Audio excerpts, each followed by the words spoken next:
My bad. Go ahead. I didn't even go live yet. My bad. Okay. Sorry, guys. We made a mistake. We're live. Go ahead, James. Sorry about that. So Technical. just to recap, we're doing what expansion teams for the WNBA. My Yes, three sir. teams in the East. Number one would have to be the city of Philadelphia. Like I said, fans are rowdy. They're always behind their squad. They're letting you know whether it's good, bad. They're going to let you have it. They always show up to support. Philadelphia would definitely have to be on that list of expansion teams for me in the East. Second, I'd like to see a team come to Northern Virginia, whether you want to put it in Crystal City or McLean, somewhere up north, where there's a lot of available space. I would definitely love to see it.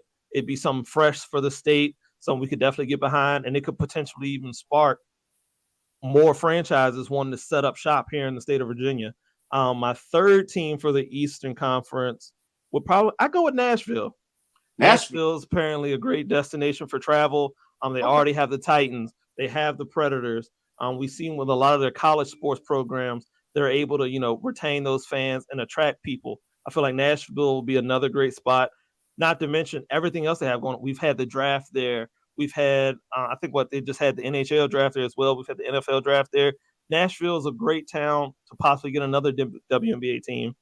And then if I'm looking at it from the Western Conference side of things, ooh, why not give a team to Denver? We just saw the Denver Nuggets win an Ooh. NBA championship. Why not give them a female counterpart with a WNBA team? We have it in almost every other sport. There's a professional team in Denver. Let's bring it to the WNBA. We always hear about that height advantage they have playing on a mile high altitude. We hear it at every other sport how Denver has that advantage for the home team. Why not give them a WNBA team where we can see that same advantage take place there? I'd have to go with Denver. Um, Arizona. Arizona's another place where I feel like, they have the Cardinals, they have the Suns. Right now, it's a booming culture, it's a booming society. Why not give them a WNBA team? They can come in there, really shake things up and get things going. Arizona will be another great spot, I believe. And then my last team for the West, my last city, if Make I sure had you bring it. to expand, this one could be tough. Got to bring it. You know what? Mm. Portland. If Dame's going to stay in Portland, god dang it, he needs a running mate because the Blazers definitely aren't going to give it to him. So why not have a WNBA running mate in Portland to go with the Blazers and Damian Lillard? Why not? That's very interesting. Lamont, respond to that. Respond Ooh, he strongly. gave some good answers. He gave some good Portland. answers. He took two of Portland. mine too. All right, let's go start with the East though. All right, so in the East, I'm gonna say Pittsburgh, number one, Mm. because I feel like you got a lot of historic teams in professional leagues. You got the Pirates, you got the Steelers, you got the Penguins, right? I feel like it's a no-brainer with basketball. They're gonna get behind it. The state of Pennsylvania, like they're crazy about basketball. You think about Villanova, you think about Duquesne, you think about like all the colleges there. I just think it'll be a really good hub for basketball. And I Hmm. mean it's a different feel than Philly, right? They always go to Philly, so why not a different city? So then let's see in the East, Louisville, Kentucky, right? Mm. So Hmm. I feel like with Louisville, you got Kentucky really big in college. They're really big in the college game. They're really women's game, right? Louisville. So I feel like you put a professional team there, you can make some magic. And then third, why not go to Vancouver, right? Why Yeah. not do Canada? Because you have the Grizzlies back in the day. Remember, everybody loved that. Toronto is still a big destination. You get your global expansion. You get your consciousness to the game. You can build it on a grassroots level, and you kind of reach out. So that's the three I got in the East, and in the West. See, I'm gonna go San Diego. Get another California team in there. You got a lot of course, basketball in Cali's always big. Um, you got the Padres there. You do have professional teams, and it's. I feel like it's a market that you can't really lose on, right? When you're in Cali, you get a city to get behind you. you you're gonna Hmm. have it. You're gonna have the infrastructure. I say San Diego. Then let's see what else do we got out west. I definitely was thinking Arizona. You got the Tulsa Shock out there, They're no longer right? with it. No longer. They're no longer with No, them. they're not. They're not in it anymore. Say No. you bring that back. You bring that back then, because that's what I was thinking. Oklahoma City, right? Like Oklahoma City. You got the Thunder there. I say you bring back an Oklahoma team. You don't have to look far for basketball there. You got all the colleges there. You think about there's a whole bunch of them. You think about Oklahoma State. You think about what am I thinking of? The Shockers. What are they? Wichita State. Well, Wichita. Wichita State. Yeah. You think about Wichita State. I lived in Lawton for a little bit. Oklahoma is huge on basketball, not too far from Texas, so they get down over there. And then third, if I had to pick a third team in the West, I really like that Arizona. I'm not gonna lie, another city out there, but where in Arizona? You said Denver already. Yeah, because you already have the Phoenix. You already have the Mercury. So where would you put the next team at in Phoenix? Yeah, you already got the Mercury, right? Yeah, you already got the Mercury. Right. So let me ask you this, guys. What about you already have the Los Angeles Sparks, and we understand how big the California market is. Remember, we used to have the Sacramento Monarchs, but they have been disbanded. Why not bring back Sacramento? How about that? There you go. Yeah, you got a good thing going on the men's side with the light, the beam, and the team getting better, and definitely getting their own, coming into their own, having their own notoriety. I can see Sacramento. I can see that. And I'll give you something, James, and fire back on this however you want. You said Portland. Portland only lasted 2 seasons, from 2000 to 2002. But we have the 4-time NBA champion, Houston Comets, who were disbanded in 2008. Why not bring back the Houston Comets, ladies and gentlemen? I mean, fire back on that, folks. Tell me about that. I ain't gonna lie. Houston is a whole lot better than Portland. But if we're gonna bring a WNBA team back to Houston, it's gonna have to be after James Harden retires, and he's got to be the owner of the team. We all know James Harden loves Houston. We all know what goes down for Mr. Harden in Houston. Why not bring it back with James Harden as the owner of the new WNBA franchise expansion team in Houston, Texas? The better question is, what do you guys think about this? Then we'll go to the next topic. What about a Cynthia Cooper being the head coach of the Houston Comets? That's what I like. I like that. Yeah. That's what I was gonna say. Definitely. It would. It will go up from there. Most definitely. Well, guys, we're gonna go to our next topic, and our next topic has to deal with who? The New York Knicks. And I have a little special video package for all the Knicks fans out there. Hey, Knicks fans, this is what you could expect. You either get Luka or you get Giannis Antetokounmpo.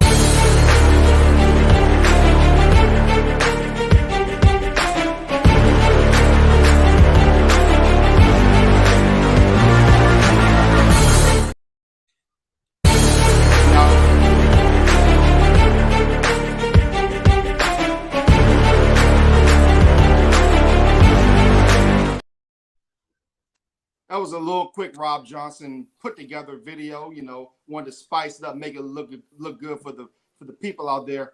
So guys, here's the question. You're the New York Knicks. It's 2-3 years from now. Who do you want to come to New York? Giannis or Luka, or how about both? Start with you, James. You're going to have cap space. Well, of course I can get both. Hell yeah, I'll take that. But if I have to pick one, man, give me Luka. I feel like he's got that New York dog in him, man. Luka Doncic, he plays the game at all 3 levels that you need as far as from an offensive standpoint. He can take it to the basket. He can shoot the mid-range. He can shoot the 3. His offensive bag is way more developed than a Giannis Antetokounmpo. And looking at the Knicks, more than likely, they're going to have their players they need for their roles, for their defenses. They're not going to have that guy that can get them over the hump offensively. Luka Doncic can come in and be that guy. He's international. He'll go over well with the fans. Now, the biggest thing will be, will he be able to handle the criticism of a New York if it doesn't go well? But in my opinion, man, Luka Doncic, hands down, would be the better option over Giannis Antetokounmpo. Not to mention, I think he's definitely going to be the younger of the two, so you'll have him for longer as well. Not to mention, he'll probably be able to bring in more talent to want to play with him. than a Giannis would. So Luka all day for me. The question is, though, James, let me ask you this. Luka doesn't play much defense, sir. Doesn't play much But defense. So we don't need defense from him at this point. You can find other players to fill that role for defense. If you're the Knicks, you'll have your role guys for that. You need that star. What does New York lack this entire time? A true star player. Luka Doncic can come in and do that for you. Not to mention he'll bring in the crowd from overseas as well. He's definitely what the Knicks would need as far as that type of player. So if they can get their hands on him, hell yes, you pull the trigger for that immediately. But James, Luka Doncic. I have to push back as well on something. Are you afraid that Luka's turning into James Harden, a really good offensive player who doesn't know how to maintain his weight? By the time he gets to 31, 32, he's still going to be great, but old. Are you worried about that and giving him because think about something, James. When Luka gets his next big contract, it's going to be $400 million or more. He might be a $500 million a player. Money that gets paid to him. So are you willing to pay that for a guy who doesn't really dedicate himself to keeping in shape? Oh yeah, I throw that bag in him for that because there's ways around that. There's clauses for that. We've seen it with Zion and his contract. If you want to add a weight clause, if you're concerned about his weight, now we know Luka Doncic is a little bit more dedicated to basketball than Zion Williamson. Zion's been out in them caves. He's been exploring. He's been doing his diddly thing. Luka's not on that. We've seen also him being a European player. We've seen a lot of those guys that come from overseas. They're definitely more dedicated to their craft in the game. He's been a professional for way longer. Luka Doncic, I would not have concern about with his weight, anything along those lines. The guy's a professional. He can come in. He can be that star that the Knicks need. All that other stuff is just excuses. Bring the man to New York. Lamont, I want you to respond to what James said and then give your opinion of who you would choose, Giannis or Luka. But first, fire back at James. Well, I mean, I don't think you can be too wrong with going after Luka Doncic. I don't even think the criticism in New York will be a problem for him because he is a dog and he's been playing, with pressure for a long time. My only thing with Luka is that you still have to, if thinking from a winning standpoint and from a GM standpoint, you will have to put the pieces around him to win. I think Rob has a very good point that he is comparable to James Harden and being that, he's going to get you buckets. He's going to put seats in this. He's going to put butts in the seats. Is he going to win those games, right? And is he going to get you over the hump? And I think that, it looks like from the eye test that he's going to need a team around him, that can push him over the hump. And I think, with that being said, Giannis is the foundation of winning, right? Like you're talking about somebody who's the MVP. He is the center of the team. He's somebody he'll get you a win any way you want it, right? Offense, defense, winning the head-to-head matchup, like just literally dominating on the court. That's Giannis Antetokounmpo, right? And you want to talk about, whether or not he has the, he has the marketability, but whether or not he has the talent to lead, he's the guy, right? Like he's the guy. Like he literally emerged from the shadows. You're talking about a guy who was on the same team when his name was a joke, right? He made his name. he earned every single thing that he ever got in that league. And I think that, he's somebody who's respected. You want to talk about players coming to play for you? You put Giannis in New York, people are going to go there. People are going to go there because he's going to be the epitome of the grit that New York has, right? Can you just imagine, like, New York is always about, the grit and grinding and the average person just outworking the next. That's who Giannis is. He will embody, what New York is. And I feel like, he's, to me, I'm going after Giannis. It's no question about it. You get Giannis with decent cards and maybe even role players, and he's done it. He's done it already with them in a small market. So I'm going Giannis all day. Yeah, and so we have Luka and we have Giannis. This is now the question. Next question I'm gonna ask you guys. We'll start with James. What is your response to New York Knicks fans who are frustrated? Obviously, the Knicks aren't making moves because they're trying to get that big free agent. We saw this back when LeBron James was going to be a free agent. We're seeing the same thing. Two things, guys. Answer this. Should the Knicks fans be more patient? And is Jalen Brunson a good common denominator that you think could bring Luka to a New York? All right, so kick things off. If you're a New York Knicks fan, yeah, definitely. You need to sit on it. You need to wait. You need to be patient. We've seen when the Knicks have tried to microwave things before. Look what it got them. A first-round exit out of the playoffs, if they even made it to the playoffs. If you're the Knicks, sit back. Let this thing bake. You have Jalen Brunson. We've seen he can come in. He's changed things already for if it's in the Knicks. We've seen he's played in Dallas with the Luka Doncic. So there's already that parallel right there. We know they play well together and they can mash well. If you're the Knicks, you need to sit back. You need to let this thing wait out. Because honestly, who are you going to trade for? Who are you going out there to get that's going to turn around your fortunes right now? The only guys on the market right now are what? Damian Lillard, another guard. We've already seen that story over and over again. If you pair Damian Lillard with another small guard, you'll probably get to the first round, if that, and then you'll be bounced. Who are you going to go get? You're going to go get Paul George? Do you really want that? Nice guy. More injuries. A bucket. But is he going to be healthy for the playoffs? You're definitely not going to go get Kawhi Leonard. Kawhi in New York, it would not work. Not to mention, same issue. Is he going to be healthy? So if you're a Knicks fan and you want the Knicks to make this big move that you're just dying to see, who's your guy? Who are you going to go get that can put you over the top? There's no one out there right now. Stop right there, James. Respond to that, Lamont. Respond to the Paul George situation. Do you think he will work in New York? I mean, Paul George, he actually brings your team another dynamic. So I mean, I would support it, but I think there's better. Honestly, I think that they need to take an approach kind of similar to like the Cavaliers to me, right? Go get you some dogs. It's not even about getting the big player or the big market free agent, because what happens is a lot of times to go get that person, you create holes, right, that you have to fill that you may have already had. And I think that a lot of times the Knicks are in that boat of teams that typically does that over and over again. You gain something, but you lose three smaller pieces, right? And those are the three pieces. We saw with the Melo deal. That's it, right? That's what you end up missing, right? And I mean, for a minute they were doing it right, because they when they got Tyson Chandler, and then they had Raymond Felton there. They started the foundation, right? But then it was those little pieces and getting them to mesh together. And then don't forget, Jay. Don't forget a key factor, and a guy who helped beat LeBron in Miami Heat, Jason Kidd, one of the most underrated point guards in NBA history, in my opinion. Mm-hmm. So, Lamont, I think you pretty much answered the question. Knicks fans need to be patient. That's what you're saying. Be patient. Build your team. You have cap space. You have pieces that you can move. Is that what you're saying? I am saying that, and I'm saying also don't be too rash, right? Because always, like they say, everything that glitter ain't gold, right? You want the shiny new thing, but is that going to be the thing that's going to get you there, right? You can't forget about the ultimate goal. Like, look at teams like Miami, right? That they took pieces that nobody wanted and they got what everybody wanted, right? Exactly. That's what you want, right? You want the finished product. So in order to block out that noise, you have to bring the best basketball minds together. And I think that's what the New York Knicks have been missing for a long time. Anything you want to respond to on that, James? I mean, I think, LT's on the right track. For all you New York fans, word to my mother, you just need to chill out. You need to take a break, B.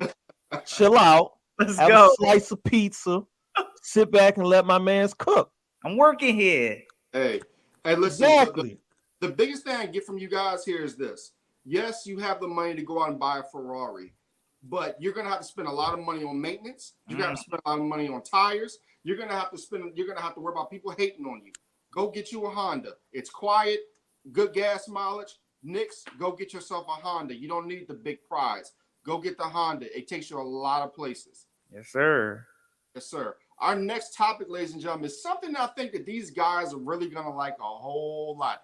And I already talked to James. He ain't getting out this that easy. You know what I'm talking about, James, right? You're not getting out this too easy. Which NFL quarterback, ladies and gentlemen, has the most pressure? Now, on this topic, it is up to our guys who are giving their analysis to bring it. We don't want no soft stuff. We want you to bring it on this segment. You better bring it, because I'm writing down these points. So again, we're going to start with James. We want you to start it out. We want you to bring it. Who has the most pressure and why? All right, quarterback at this point under the most pressure. If Josh Allen could please take the podium at this point in Oh, time. Josh Allen, quarterback for the Buffalo Down number Bills right now, is the 17. most number 17. That's right. Tall, can't miss him, cover athlete for Madden 24.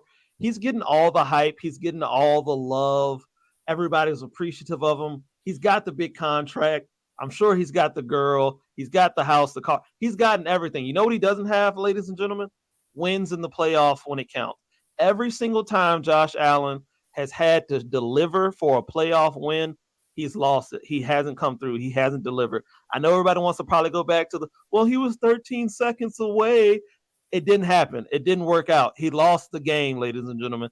Josh Allen, he's got all the accolades and glory right now. Everybody's on his bandwagon, and he has not delivered a thing for us. If you're the Buffalo Bills, you need to get this done ASAP, Rocky. You need to win, and you need to win now. You know why? Because he just got that new contract a couple seasons ago. That bill's about to become due. His cap number is about to skyrocket, and we all know what happens once that goes down. Everybody's going to be expendable at that point, except for Josh Allen. Do you remember the number I gave you before the show came on? Do you remember that number I gave you for Josh Allen? I think it boosts up to a 47, and then after that, 56. In 2024, his cap hit, ladies and gentlemen, is going to be $56,506,281. In fact, when you look at the entire Buffalo Bills, when you talk about as much active roster, as much money they're going to owe in 2024, $233,644,543. The Buffalo Bills better get it done this year or they won't get it done. Lamont, I need you to respond first to what James said on Josh Allen, then give me your pick. And remember, either bring it or you ain't getting no points on this show. Let's go. That's it. I mean, when it comes to Josh Allen, man, I just feel like, yes, he's it in Buffalo, right? Daboll's gone. You know, he was the other one who could take some of the blame, right? Now Dorsey's the offensive coordinator now. Yeah, but we know that Allen, since coming there, Allen has been the reason why the Buffalo Bills fan base is the way it is. He's been the hype there, right? So they're going to have to ride that to get over the hump. Now, there's no way about it. The running backs, haven't really lived up to par. The defense is, flip-floppy and even during the regular season and into the playoffs. Josh Allen is your one constant, right? So you are as strong as your strongest piece. And I feel like he knows it. They know it. Everybody knows it. In order to get over the hump, they're going to need him to be the Josh Allen that they praise him to be. And so, I mean, I like the answer. All right. So who is your pick? Man, all right. If I'm calling roll call on the most pressure right now, Aaron, where you at? Aaron, where are you? Because, man, these people are putting him. Every time you mention his name in the likes of quarterbacks, you hear the best, right? You hear the best Tom Brady's. You hear, he's in that class. Like you hear the Aaron Rodgerses and Peyton Mannings and the Drew Breeses but there's something missing that everybody else has got. That he has one, but where's his other appearance? Like where is he sniffing the greatness again? We've seen it one time.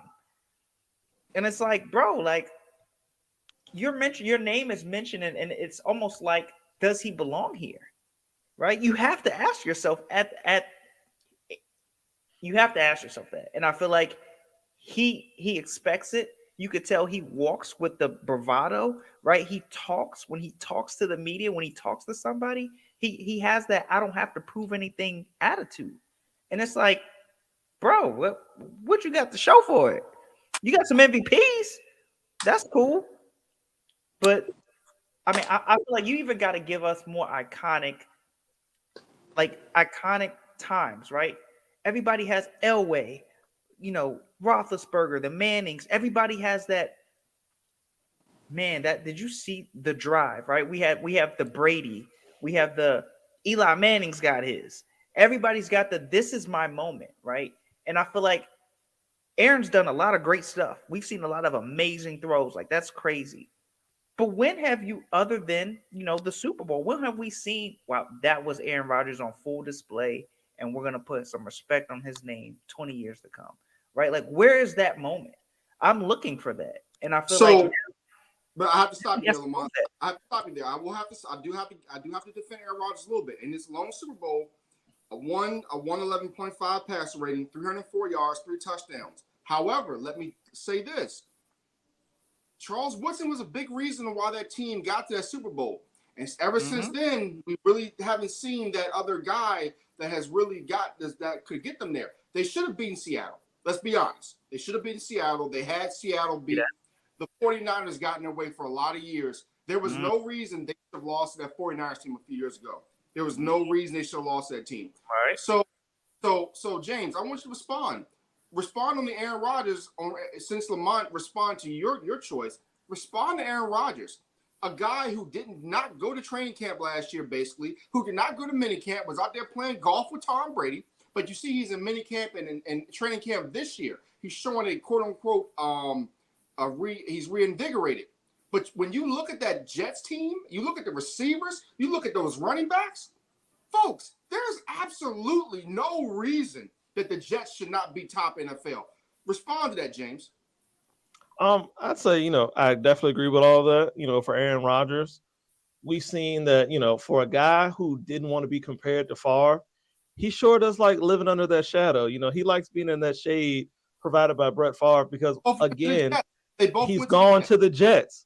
Brett Favre had a historic run in Green Bay for all those years, went to 2 Super Bowls, won one of them. Aaron got his one in Green Bay just like Favre, had the multiple MVPs just like Favre. And then when it went sour grapes, Favre departed, went to New York, went to the Jets. Aaron, by God, has done the same thing. He's departed and went to the Jets. The only difference I see here, I think Aaron has a little bit more offensively than Favre had that year. But as far as defenses, the Jets were known for defense at that time. The Jets were known for their defense, and the Jets have an astounding defense right now. So if I'm Aaron Rodgers, if I finally want to step out of the shadow that's been over my career, that is Brett Favre, you need to win in New York, and you need to win big. We all saw what Favre did with them. He needs to do more. He needs to get them to that Super Bowl. And then the other thing, he's gotten paid. That money is coming due. It's going to be another situation where it's like, bro, the amount of money you're owed, if you don't get it done quickly, you're not going to get it done because the bill's going to be due. You got Sauce. You just paid Quentin Williams. You got Garrett Wilson. You got Breece Hall coming back from injury. You got CJ Uzomah that came over from Cincinnati. The Jets have pieces, man. All they've been missing is that guy at signal caller. And if Aaron Rodgers is that guy, he's got to show it. And he's got to show it this season. I'm going to give you guys 2 questions real quick on this situation. Number 1, if he has a Russell Wilson type 2022-23, what happens? Who gets more blame, him or Robert Saleh? We'll start with you, James.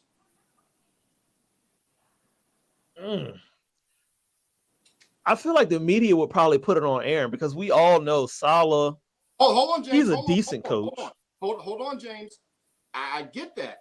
But we all know that Aaron Rodgers has that connection with Pat McAfee. Last year, he was smoking the drugs. He was hiding in caves. He wasn't taking responsibility. And the media still was on his jock. So are we really sure that the media is going to get on Aaron Rodgers? Are we really sure about that? Yeah, because that was Green Bay's media that, was all on Aaron Sack, let him do the ayahuasca. This is New York. New York does not care. Win or leave. Do good or get out. New York media does not care. They do not have to coddle to Aaron Rodgers. They do not have to worry about him being, flabbergasted or floundered or flustered by their comments. It's New York. They don't care. They will sit there, click their Timbs, and go home and have pizza after pissing him off. It doesn't matter. It's New York. Either he deals with it and wins, or he's got to take the heat. But Saleh's not going to get it. I mean, we all know at best Saleh's probably an average coach. They got Rodgers there for a reason. I might be being a little nice, but Rodgers is there for a reason. He's going to be the guy that gets the blame if it fails. Trust me, I think he's an average coach as well. James, Lamont, respond to that about Aaron Rodgers. Will he get as much as blame and hate as Russell Wilson? I'm sure that, but we know that Russell Wilson is married to a certain Sierra, and that makes some dudes in the media kind of upset because they couldn't get it.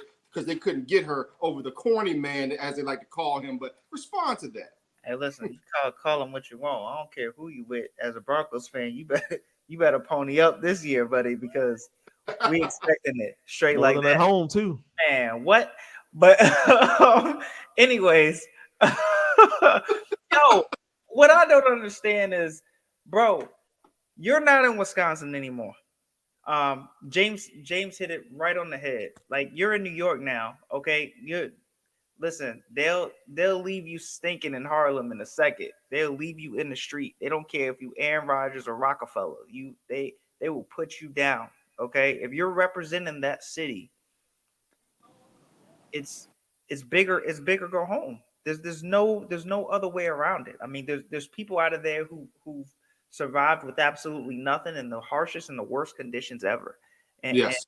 you're representing all those people when you go out there. And I think that, you know, they feel like if they have to go through it every day, and they do go through it every day, and you see people triumph and overcome every day, then why the hell can't Aaron Rodgers? He's Aaron Rodgers, right? People are putting his name up there, so they're Mhm. gonna want to see results. And I feel like if it doesn't happen, just like in typical New York fashion, they're gonna point the finger at the man whose name they know the most, and Yeah. that's Aaron Rodgers.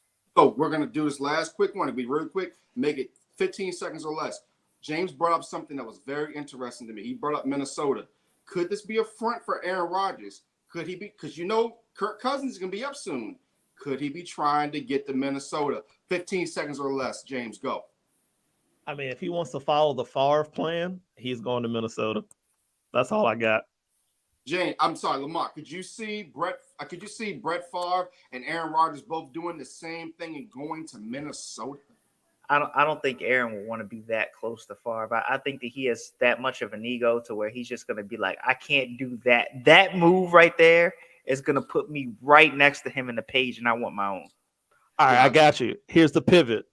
Instead of Minnesota, he goes to the team that he's owned, the Bears. I knew it. I knew you were going to say that. That'd be a perfect ending for Aaron Rodgers.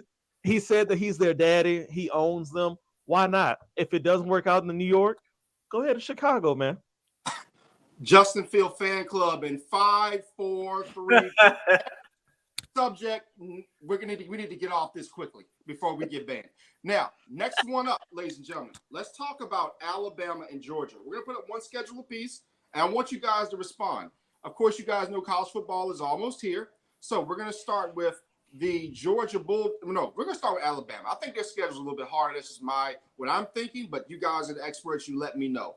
Let's look at this this Alabama schedule. As we see right here, Middle Tennessee, Texas, at South Florida. A South Florida team who I think is going to be tough going to their stadium. Ole Miss, Mississippi State, Texas A&M, who is not going to do anything because they usually don't.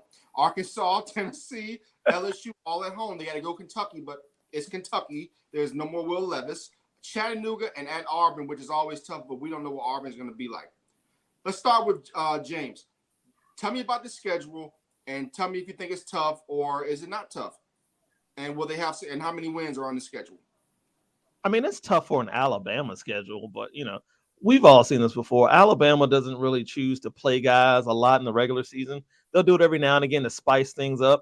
But Alabama's a team where, you know they need those regular season wins to get in bed with the committee, to get the love, to make it to the playoffs. So Alabama chooses to steer away from tough competition during the regular season. So going down the list here, Middle Tennessee, that's a dub. That's actually a big dub.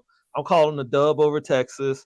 Going down to South Florida, dub versus Ole Miss. Can Lane Kiffin get over on Nick Saban? I doubt it. Dub. Mississippi State, dub. Texas A&M. Texas A&M, that might be a little tough, but can Jimbo do it? Don't think so. Dub. Versus Arkansas, dub. Versus Tennessee, dub. Now here comes a good one. They go to LSU. We've seen Brian Kelly in his first year with LSU. He gave James. They get LSU at home, and that's they get LSU at home. So LSU comes to Tuscaloosa this year. Okay, LSU might come to Tuscaloosa. I think it's still the same result. It's an L. I like what Brian Kelly's building at LSU. I think LSU gets the edge here over Alabama. That's their first loss of the year. They get a rebound at Kentucky, dub. Finish it out against Chattanooga, dub. And for whatever reason, the Iron Bowl is usually always a classic, ladies and gentlemen. So with Alabama possibly rocking one loss at that point, I think War Eagle does not live to fight another day. I think they get a dub over Auburn at the end. and they go one loss this year. So that would give them what 1, 2, 3, 4, 5, 6, 7, 8, 9, 10, 11 wins. I think they go 11-1. Give me a grade A to F with this schedule. What, as far as schedule? Yeah. I mean, it is the SEC, so it's average. I'll give them a C. You're being nice. Let's go to Lamont. Lamont, let's talk about the schedule, my friend. Bro, trash. I'm gonna tell you, it's trash. Alabama does two things every year very well, right? They will schedule this fake me out of conference opponents like they always do, and it's always old rivalries, right? Alabama. I mean, just come on. The Alabama Texas A&M. Rob hit it right on the head. For what? Like we already know. We already know what's going to be. They got to do it, but we already know it's no go. All right. Chattanooga on November 18th. Really? Like, and don't get me wrong. Chattanooga has actually been an up and coming program, but like for them to jump straight to Alabama without even getting some of those even lower ranked schools first, like why do it? And Alabama's going to eat it up because it's what they do. And I just don't like it, man. I feel like there's so many other things you could have done. Yeah, I'm going deep. Yeah, and I'll say this, guys. Middle Tennessee is not a bad program. I know they beat They're Miami. not either, right? Yeah. But really, who has Miami been in the last decade or so? But that South Florida game is interesting, guys, and because you're talking about going to Florida in September in that heat. So I mean Alabama gets pretty hot as well. But you look at South Florida, you look at Texas. Texas has a little bit of a roster, guys. They have some speedsters. So do you think Texas could take down Alabama in Alabama? Nah. But see, and that's another thing. You played them second week of the season. They knew what they were doing, right? Like Alabama's squad's not meshed together yet. They're going to be the most polished team at the beginning, right? Because they're not the ones jumping through the hoops. Like so the fact that I think Georgia goes to Texas this year too, if I'm not mistaken. And they're like it's like the first time in 60 years or 66 years or something like that. Like, oh, you're gonna be disappointed, my friend. You're gonna be very. In fact, I'm glad you mentioned Georgia. Did they go back to Texas? That was a little bit of a tease. We're gonna segue to the next topic, being Georgia. Let's look at Georgia's schedule, ladies and gentlemen. Oh my goodness. Look at that schedule. UT Martin, Ball State, South Carolina. Now watch out for South Carolina. If it was at South Carolina, I'd probably give them a chance. University of Alabama, Birmingham, at Auburn, Kentucky, Vanderbilt, open date versus Florida, Missouri, Ole Miss at Tennessee, which could be a tough game. And Georgia Tech is improving, but let's not kid ourselves, ladies and gentlemen. I don't have to even show you guys the schedule. Lamont, talk about that schedule. It's trash. But I at least respect, the fact that they have, like you said, the Tennessee at the end of the season. That's something that at least, it gives me something. For Alabama, I don't come on, Lamont. Come, Lamont. End of the schedule. No, seriously. Stop, Lamont. Stop, sir. I can't give you that. You're giving them credit. I'm going to James. James, James, I can't get James. Talk about that schedule. Lamont giving them credit for Tennessee when it's in their own conference. But did you see that? Let me put the schedule one more time. Look at this trash. I didn't give them credit. I just feel like at least it's at the end is what I'm saying, and it's at Tennessee, right? Like, where is that for Alabama? That's my thing. It's like Alabama's going to be all the talk of the town, the talk of the season, the talk of the SEC. Where's their challenge game at the end of the year? Show it to me. But I'm saying, they still have Texas. Texas is better than Ball State. That's week 2. That's week 2, though. And you got to think Texas is still breaking in Sarkisian. They lost Bijan. They lost Roschon Johnson. We don't know what type of quarterback Quinn Ewers is going to be. And did you see Arch in the spring game? Bruh's not ready. So Texas is probably going to get cakewalk. It's going to be a lot of roll tide come week 2. Oh, my God. Well, here's the thing, James. I've told people that he's not ready. The young guy they have, Lama Leva, at Tennessee is better. He's going to be better long-term, in my opinion. Oh, millionaire Nico? Yeah, I mean, he's nice. Yeah, be good. But I think Milton's going to be the starter, though. Yeah. So again, James, respond to Lamont. What do you think about the schedule? He's giving them credit. I can't give them credit. I understand they're playing Tennessee to end the season, but come on, guys. Again, let's show the schedule again. I mean, UT Martin, Ball State. I mean, what are we doing here? What are we doing? I mean, again, it's typical SEC pattern, man. We know that Georgia knows the only way to make the playoffs is to run the table again at this point. They're the back-to-back national champions. What can they do to continue to impress the committee? Oh, run the table again. Stetson Bennett's gone. Stetson Bennett's gone at this point. You know, a lot of those guys are gone for their defense. But if they can run the table, they still appear to be the dominant team that they were the past 2 seasons. How do you run the table at this point in college football? You stack up and beat up on the little guy. That's what Georgia's schedule is this year. They're beating up on a lot of little guys. Now, I will give LT credit. I like the Tennessee game at the end of the year, but we know what the result's going to be. Georgia's going to roll. Georgia's going to roll their way to an undefeated season. They'll win the SEC because Alabama will have the one loss, and then more than likely losing the SEC championship game to Georgia, which has been their fate the last couple seasons. And Georgia will make their way to the playoffs again. It's a weak schedule, but it's the SEC playbook. So Alabama's going to be number 4 anyway. So Lamont, let me ask you this though. Let's say Georgia does end up undefeated, but let's say they play. Let's say there's like 6 other teams who are undefeated and had hardest schedules. Do you think that the committee would put those teams in over SEC Georgia, even if those other teams had tougher schedules? No. And just like James said, they're the back-to-back national champions. So they're going to look at it with the Ric Flair principle. To beat the man, to be the man, you got to beat the man. And they're going to be like, since you haven't beat them, guess what? They're going to put them right back in there. Joseph Raymond said, guys, the schedules are full of cupcakes. I could go for cupcakes. They'd be delicious. I agree. I mean, he's right. That's the SEC playbook. If you're Alabama and you're Georgia, year in and year out, you are dominant because you play next to nobody. They feel like maybe the SEC is good enough as a conference that, they'll beat up on each other. They might lose a game. No. Historically, we've seen Georgia and Alabama run the table in the SEC. If they do lose, it's a one-off game here and there to somebody, or they beat up on each other. But other than that, they follow the SEC playbook. Play small, up-and-coming programs, try to win the table, try to get to the playoff, and at that point, have a slugfest. But it's the SEC playbook. You know who should be offended the most? Those teams that they play every year. Right, those Arkansas and Auburns and the ones that we get looked we look over every year, they have to be feeling some type of way. Even the Mizzous, they've been getting beat up by Alabama, Missouri, Vanderbilt, all day, every day.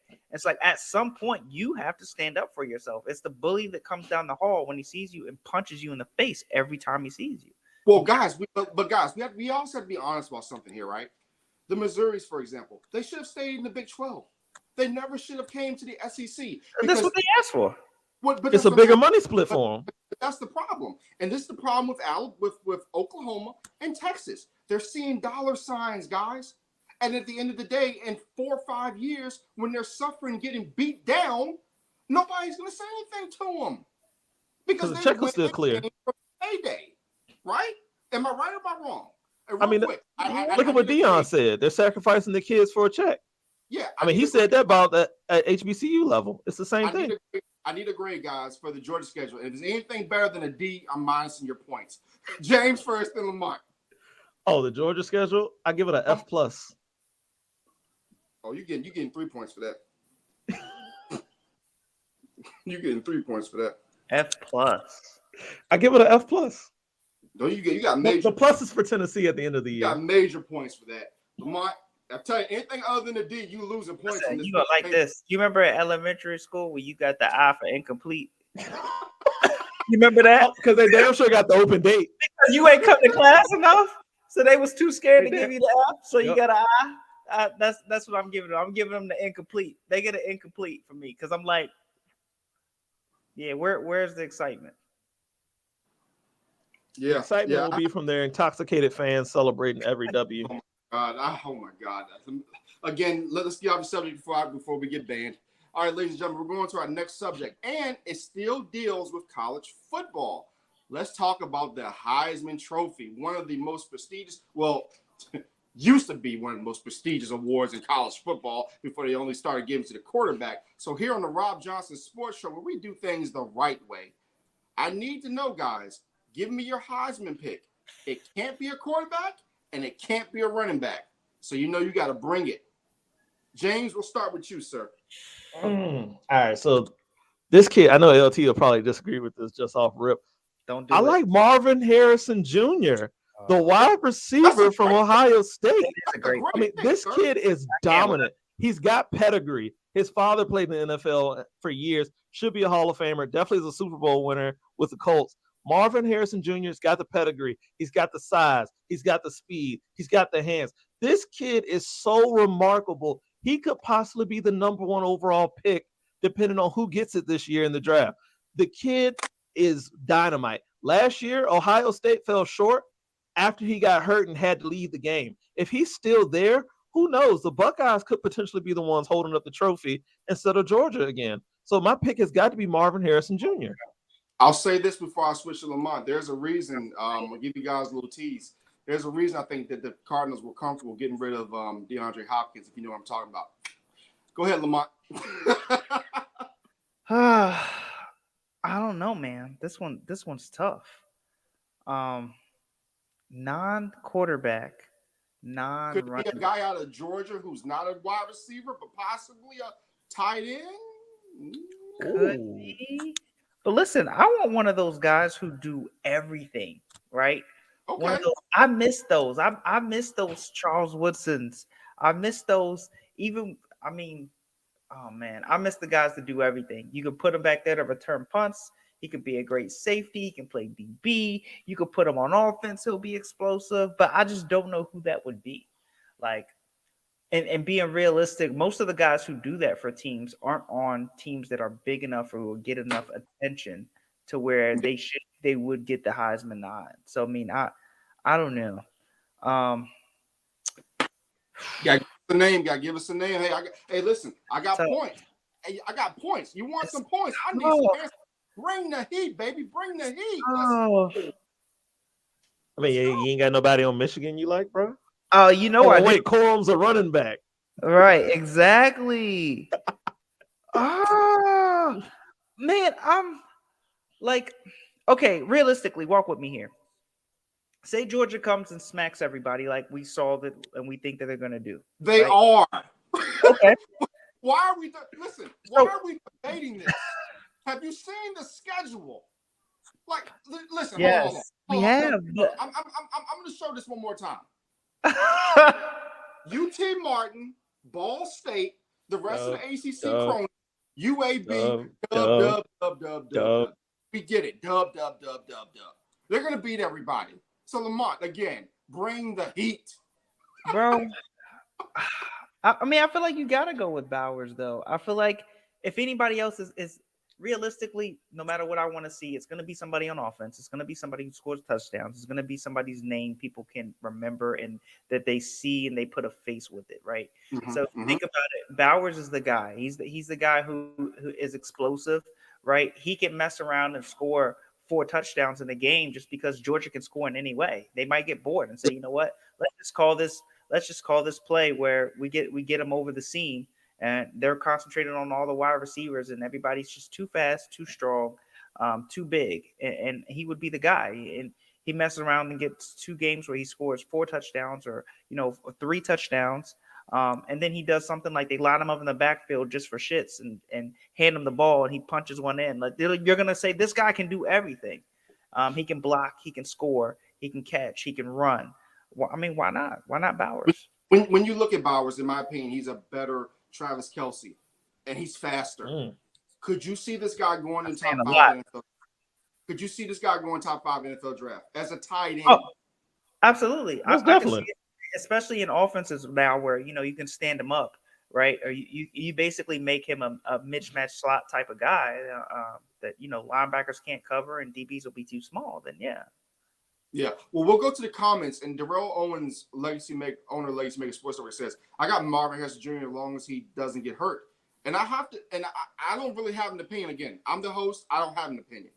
But I will say this, guys, that Ohio State is a loaded football team this year. They have to get over their Michigan woes. But Marvin Harrison Jr. is the truth. Marvin Harrison Jr. is the truth, folks. Talk about him real quick, and we'll get to the next subject. We're approaching 50 minutes here, but just talk about Marvin Harrison Jr. Talk about what he can do for Ohio State this year and what kind of impact he'll make when he's drafted by the Cardinals #1 because they're going to suck this year.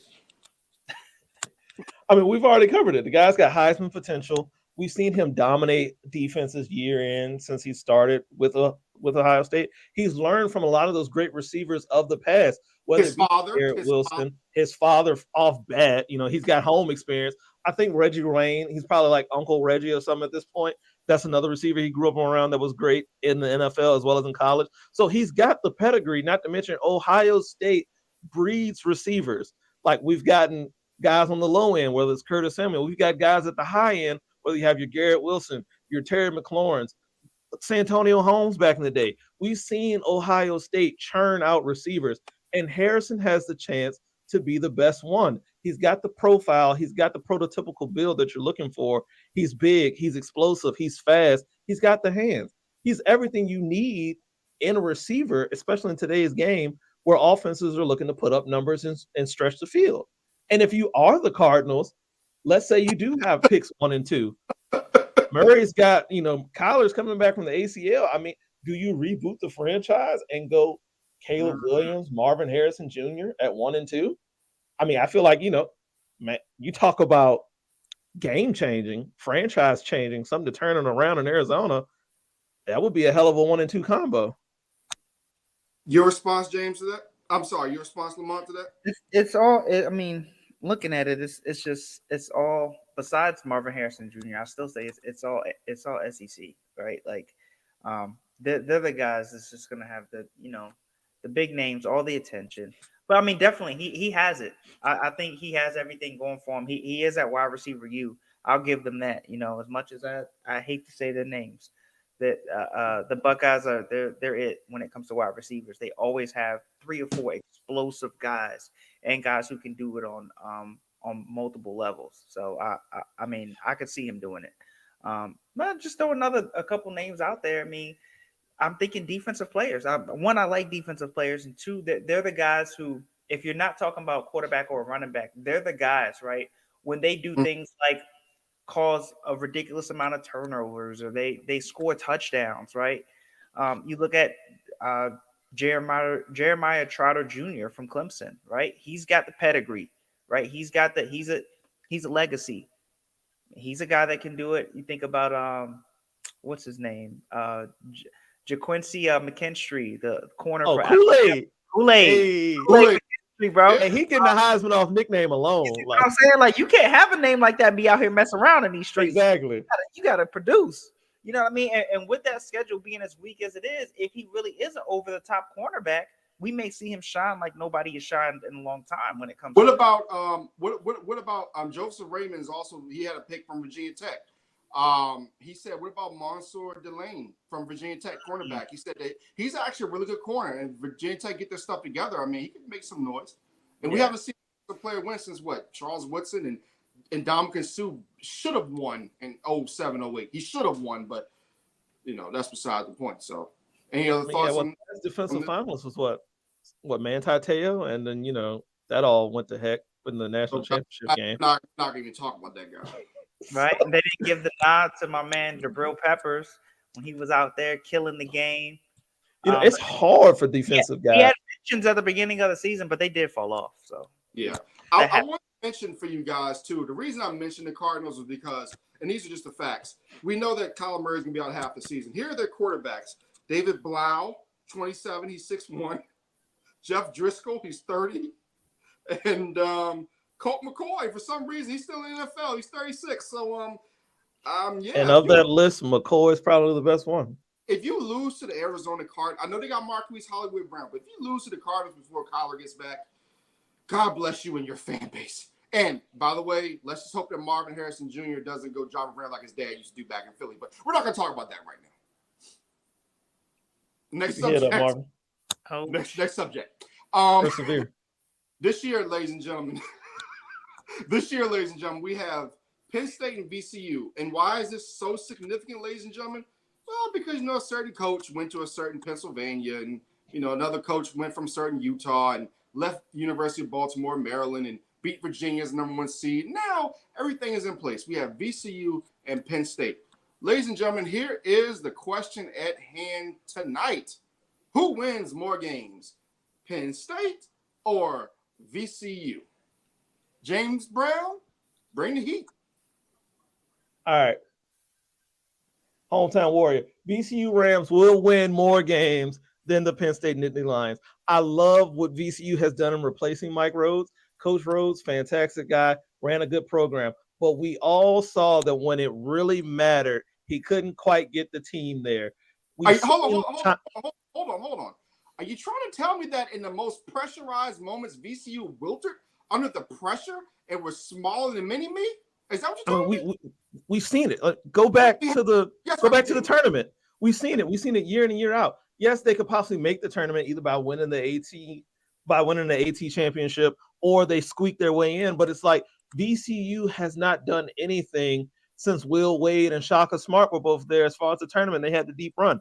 Year in and year out, VCU is dominant in the A10. They're always in competition for winning the championship. But when it comes to getting to that next level, it doesn't exist. It doesn't happen. Now they bring in a guy and the new coach. He's been at UMCB. That was the first team to beat a first seed. They went 16-1. They beat UVA that year. He goes to Utah State. He has success there. The guy knows how to win, and he knows how to win at different various levels. This is his next step in his career. I feel like he's got the talent that he's brought in with him from Utah. Not to mention he'll probably be able to recruit more because he's like, guys, I run a winning program. I was the first one to beat a number one overall seed in the tournament. I know how to win basketball. Come follow me. We can get this done right here at VCU. And don't be surprised if we do see the program take a leap to the next level because he does know how to win. Everybody loves a winner. As far as getting these kids in the program, recruiting a lot of hometown kids, winning looks attractive. If this guy can come in and win, Ryan Odom is that head coach. Coach Odom. If Coach Odom comes in and starts winning, but not only just winning in the A10, but doing things in the tourney, we'll start to see that program flip. Like VCU has not had. Who's the last big name guy we've had? See, you got to go back in the doldrums. You got to think about it. Who? You said VCU? Who's the last big guy we had? As far as like Bones is so balling in the league right now. Bones is our best talent we've had. And what do we get out of that? What do you mean as far as wins?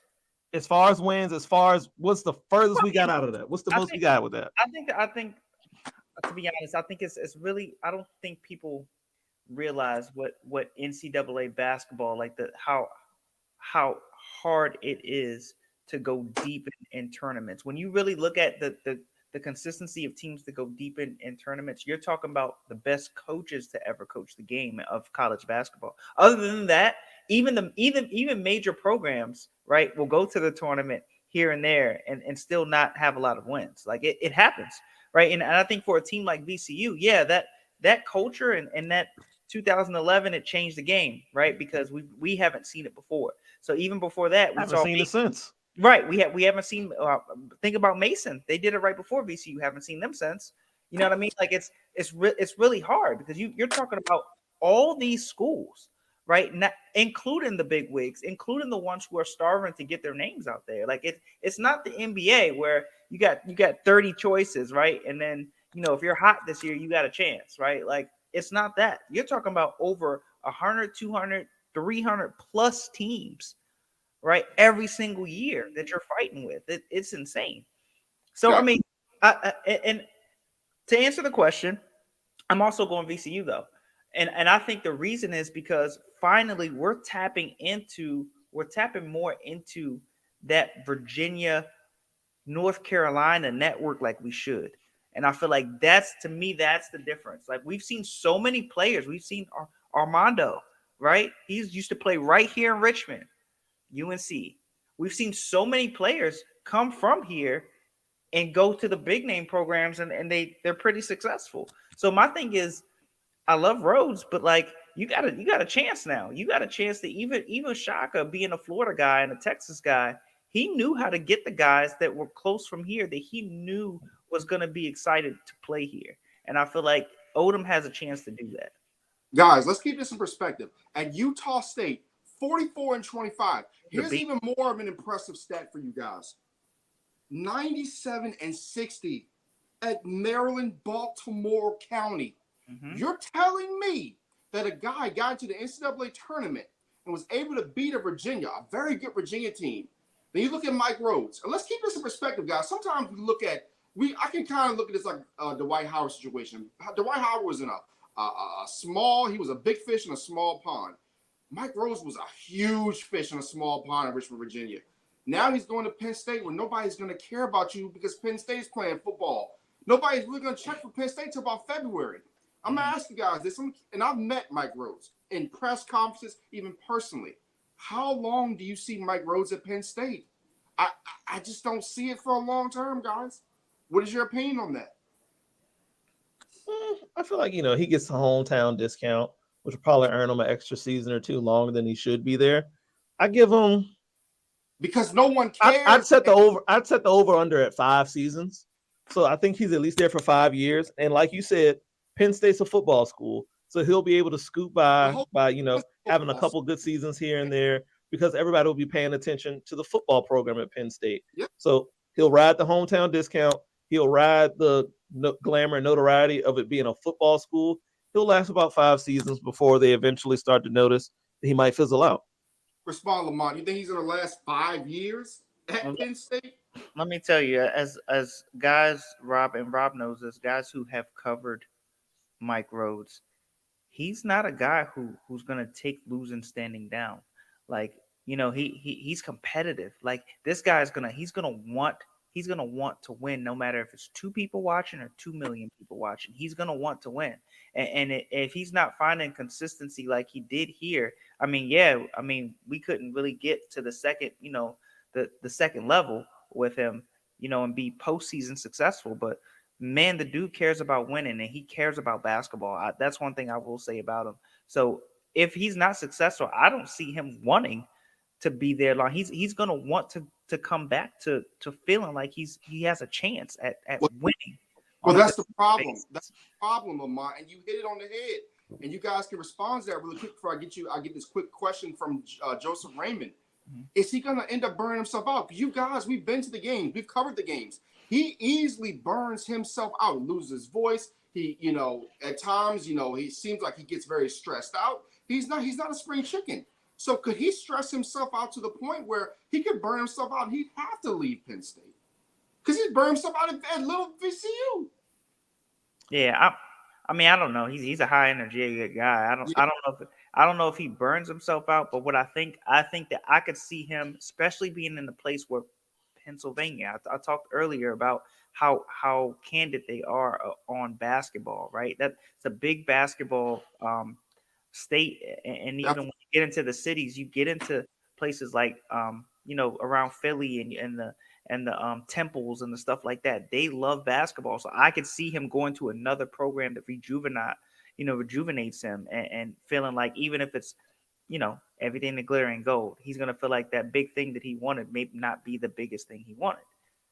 So, respond to that, James. I'd agree. I don't think he'll fizzle out or stress himself out of it. If anything, it gets to a point where he's just not winning at the level that he wanted to. In theory, VCU is a step. Going to Penn State is a step up from VCU, but I think in actuality, it's a step back for him. Let me go. In theory, it's a step up, but in actuality, it's a step back because he had a better opportunity to win here at VCU than he's going to have at Penn State. So to LT's point, if winning really is going to be his thing and it's not working for him at Penn State, he's going to look to jump to where he can rejuvenate the winning ways that he at least somewhat experienced here at VCU Health. Like LT said, all that glitters isn't gold. He thought that leaving VCU and catapulting to Penn State would elevate his career. I think in actuality, it'll be a step down in the long run because I don't think he'll achieve the same level of success. So that's my thought on it. I'm so glad you pivoted. I was about to minus 10 points. Yeah, I told you had to let me cook, man. You had to let me cook. I get it, but your cooking started out really, really dry with no seasoning. You gotta rub the seasoning good. You gotta low heat. Let it cook. But real quick, let's go to Joseph Raymond. He says, how long do you think Mike Young will last at Virginia Tech? And if you look at Mike Young's record at Virginia Tech, he right now is, if I have my stats are correct, 73-51. How long did he stay at Virginia Tech? Out of here. You think he's gone now? Out of here. What do you think, James? I ain't gonna lie. Virginia Tech, again, it's more of a football school. You know, they've had some recent success in basketball, but I mean, it's more of a football school. They have talent though. Yeah, recently they've gotten the talent, so it's like, you know, I'd give them maybe 1 to 2 more seasons. No, I'll give them one. I'll give them a solid 1 more season. And then if it doesn't pan out, I mean, they're starting to show, look, kids want to come here to play basketball. So I give them 1 more year. If it doesn't work out, my man, you got to go, because the program seems to be turning around talent-wise. So we need to get somebody in here coaching-wise that can step it up as well. We have to respond to what Darrell said real quick. Better facilities, more money to spend at Penn State, advantages of being in the Big Ten. Again, Darrell, that's beautiful. But in the middle of December, when Penn State is chasing after the Big Ten title, and you're playing who? Cornell State or somebody, and nobody's in the stands, Mike Rhodes is looking around like, yo, at VC right now, the crowd would be going crazy. I'd be getting the best questions from Robb Johnson in the media. He's going to miss all that. Right? So that's what I'm saying, guys. He's going to miss all that, right? Right? Oh, my gosh. I mean, I definitely feel like he'll miss what he had here. And then, honestly, you know, we said in a couple of years, maybe the Tech job opens up. Maybe if it doesn't pan out in Penn State, maybe he comes back to the state, but just at a different school. I think it's the grind he's gonna miss, right? I think it's the playing a game on Tuesday and knowing that you got a what's their name? A St. Bonaventures or a team that we know that's been balling, like a Dayton on a Friday, right? Like, you know that's going to be the toughest week that you've got, rather than looking up at the big wigs where you're playing against the Izzos, where you're just like, man, this, you know, you gonna be stressed out. Be honest about some guys. Let's be honest with some. You do have a DeRon Holmes who's very good right now, who's at Dayton. You had the pick from Dayton a couple years ago who went to the Knicks in the top 10, Obi Toppin. So I'm just saying, guys, the A10 is nothing to sneeze at. Right. So I really think that him going to the Big Ten is something that will be good for his career in a sense. But I think that the competition A10 doesn't get a lot of credit. So anyway, let's go to our next and last subject of the night before we get to our 2-minute FaceTime where the guys can talk about anything they want to, but they gotta earn it. Ain't nothing free on this show. Bonus. Let's talk about Saquon Barkley. And on this subject, guys, talk about Saquon Barkley. Also talk about the state of the running back in the NFL. Also graphic by Robb Johnson. Hopefully you guys like that right there. Talk about Saquon, James, and what's going on with the running back market right now. And like I said, guys, this is the last topic. Bring the heat. All right, so I do like the graphic because, you know, it kind of insinuates how Saquon should be feeling right now. He should be heated. He should be on fire because Saquon Barkley is the driving force of this New York Giants football team on offense. We've seen it before. When he is not playing or when he's not playing well for the Giants offense tends to sputter. They do next to nothing. When the Giants are good, it's because Saquon is behind Daniel Jones making things happen. And another thing I'm sick of is kind of this over glorification of the quarterback position in sports. Ladies and gentlemen, yes, quarterback is an important position. Yes, every team needs one. Every team in the NFL is not going to have a franchise quarterback. It's just not going to happen. There's not that many of them. All these teams swear by these guys that they just have in their starting role for that position, like the Giants. Daniel Jones had his best season this year under Brian Daboll in his first year, and they're hoping that he can build off of that when history shows. More than likely, we just saw the max that he's going to be. More than likely, we just saw the best version of Daniel Jones that we're going to see. You know why? Because if Saquon doesn't play this year, it's not going to get any better. He needs to have Saquon Barkley in that backfield to take the heat and pressure off him. The franchise player in New York is Saquon Barkley, not Daniel Jones. The guy that should be making the money in New York is Saquon Barkley, not Daniel Jones. James, can I ask you something really quick, sir, before I go to Lamont? And this, both of you can answer this if you like. Was winning that playoff game against Minnesota the worst thing that ever happened to the Giants? It's the worst thing that happened for Saquon because Jones got the credit for it when the totality of the season, everything was on Saquon's back. So it's the worst thing for Saquon. If you're Daniel Jones, it's the best thing for you because it got you paid. You got a playoff win. Everybody thinks that you're hot stuff now. So for you, it was lovely. You got paid off of it. If you're a Giants fan and if you're Saquon Barkley, more than likely, I hope you enjoyed that because your success is probably not gonna return. You might have just saw the best version of that.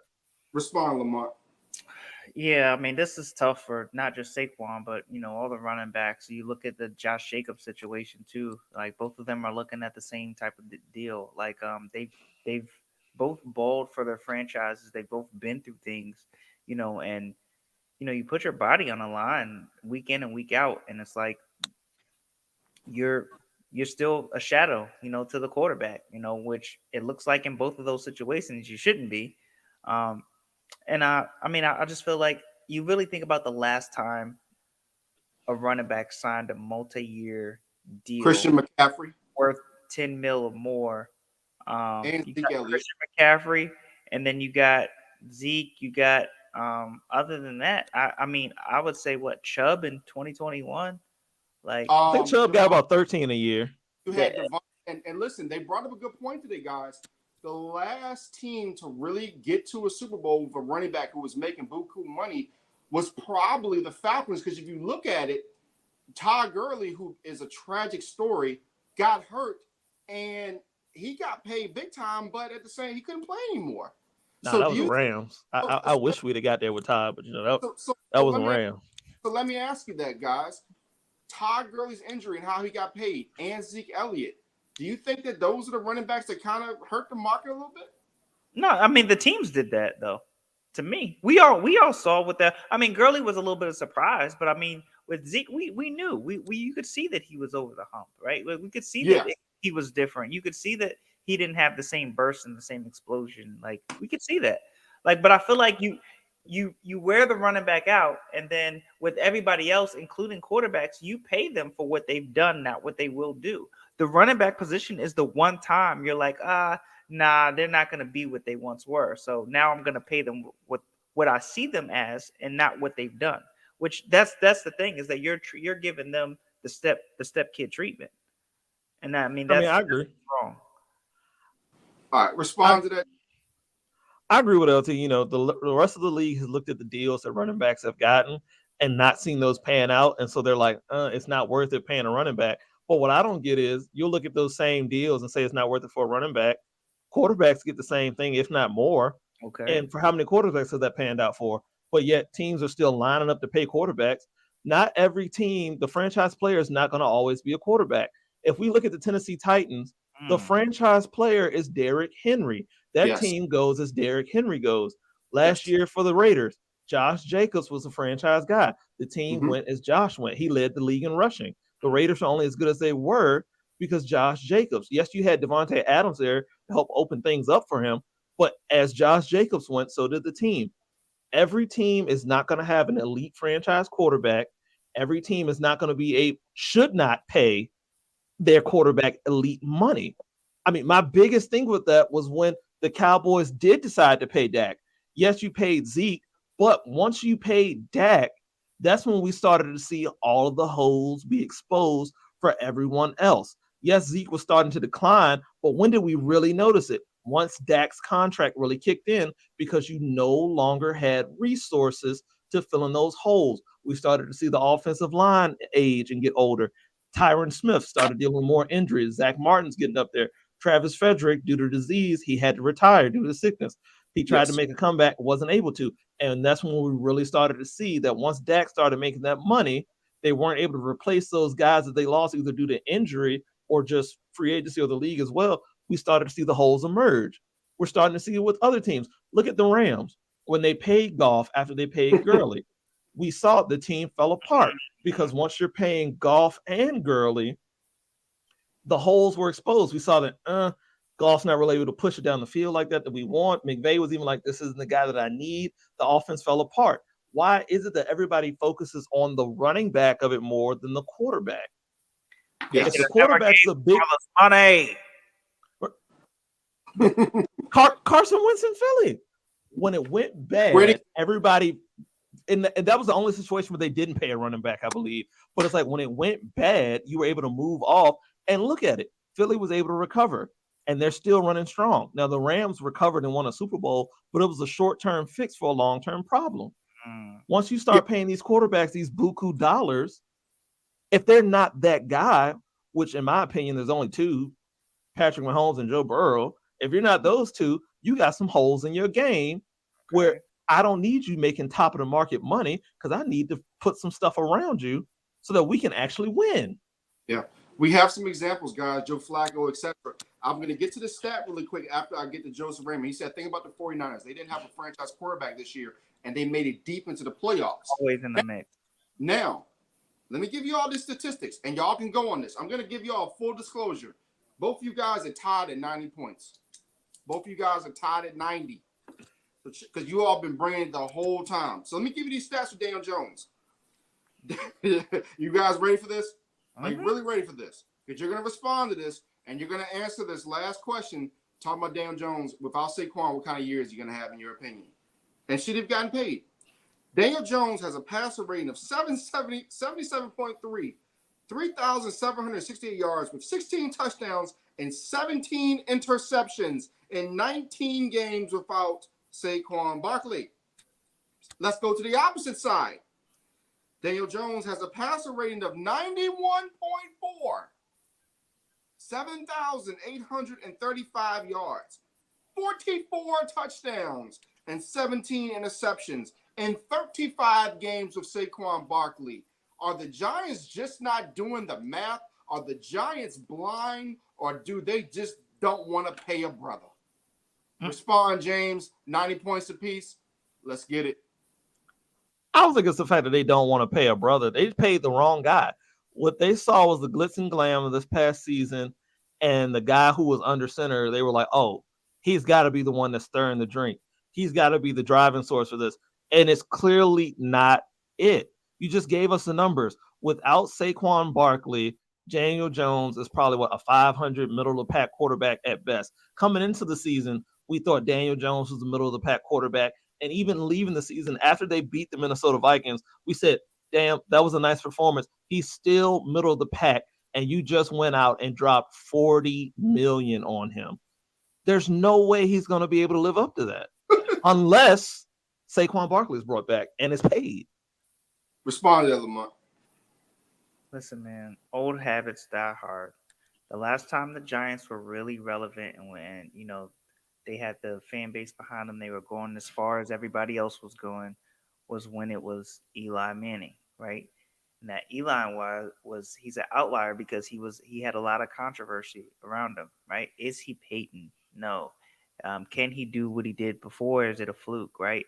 He had just enough to do what the Giants needed him to do, right? And I think that just like James said, your best player does not have to be your quarterback, right? But teams are not willing to accept that.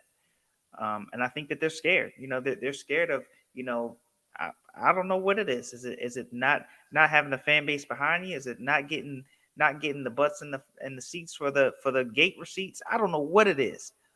All I do know is that they made the wrong choice here, right? Daniel Jones is not and should not be a value before Saquon Barkley. Last question, guys, on this subject.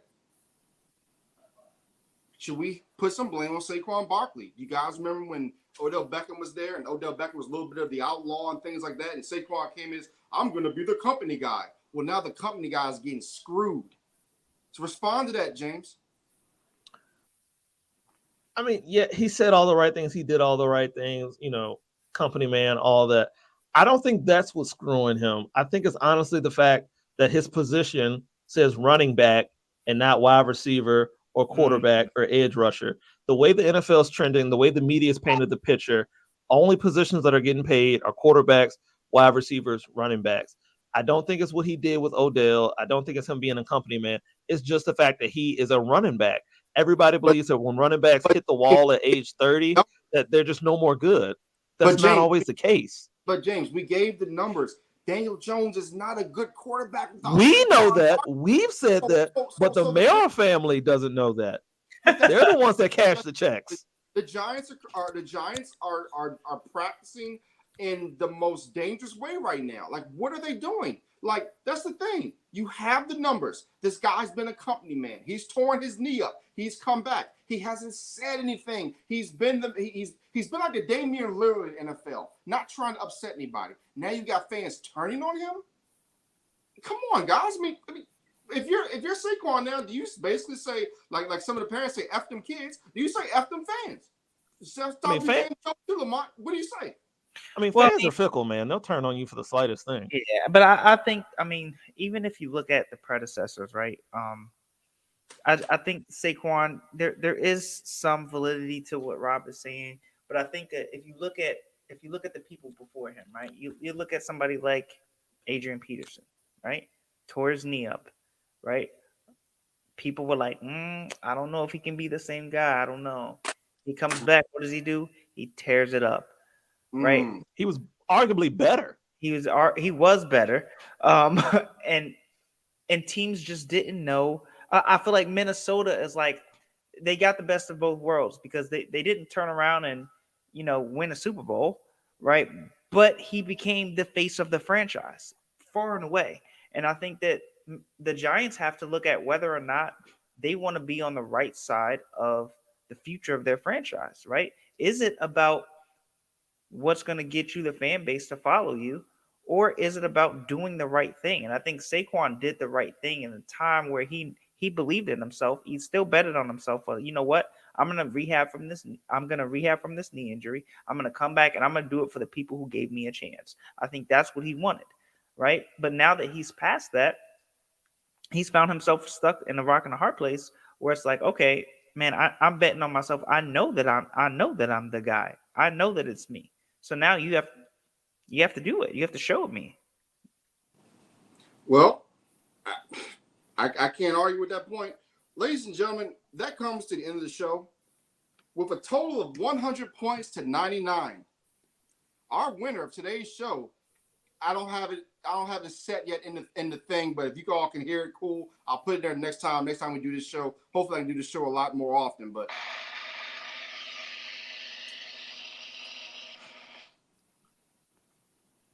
Lamont Thomas, ladies and gentlemen, by one measly point. His last point about Saquon I really like, but let me say, James, you did your thing, but we got to get you back. We got to get you guys back on here. We got to get some more people on Most definitely. show. I definitely had some fun, but stick around, James, real quick. Lamont, you get 2 minutes to say whatever you want about the world of sport. Here's the kicker. If you don't bring it, I'm switching to James. And here's the point I'll get caught. So, yeah, there's pressure here. There's pressure. You don't just come. There's no softball stuff. You got to bring it. That's go. What's up. I mean, I feel like I'm going to just segue into it. I appreciate Rob for being on the show. I appreciate y'all having me, man. It kind of it's like a Crawford versus Spence deal, and that's where we're gonna take it. I can't wait to see that fight. Man, it's gonna be crazy. You got Crawford and a guy who he doesn't necessarily check all the boxing boxes, but the dude hits so hard, man. Like, just look, every time I look at it, I'm like, oh, well, I think I'm gonna go with Spence because he's the better boxer. Earl Spence is my dude, but Crawford, beast, man. He's a beast. I can't wait. July 29th, man. I'm ready. You got anything else for us? We gave you 2 minutes. You got anything else for us? Oh, I still got time? I ain't want to go over. Oh, baby, let's go. I'm good. I mean, listen. NBA is getting exciting. I can't wait. Show me. Hey, Rockets on paper. We doing it. H-Town, let's go, baby. I'm waiting. Watch out for them Charlotte Hornets. I'm trying to tell you, little things like Amari Bailey. They got wings now. So let my man LaMelo come back. It's gonna be a problem. Miles Bridges, let's get it. I can't wait. What the Suns gonna do? They signed Bobo. Man, what y'all gonna do? A lot of pressure. I think so too. Honestly, I think it's gonna be what happens to dreams deferred? Do they dry up like a raisin in the sun? We gonna see. I can't wait. What the new look Lakers gonna do? What they gonna do, man? Is the AD run over in LA? We'll see. Well, ladies and gentlemen, again, thank you guys for tuning in to episode 12. I was supposed to have a show at 11:10, but I got to charge my iPad, so that show is gonna be pushed back to 11:30. I'm working, folks. I'm working. Yes, even after hour 25, I'm working. We're going at it at 11:30 because I got a gym session at 12:30. So let's get it. Everybody, for Lamont Thomas, for James Brown, I'm gonna give you guys the outro here. Hope you guys enjoy it. Legacy Maker Sports Network. Thank you. I am blessed for everybody that tuned in. Thank you so much.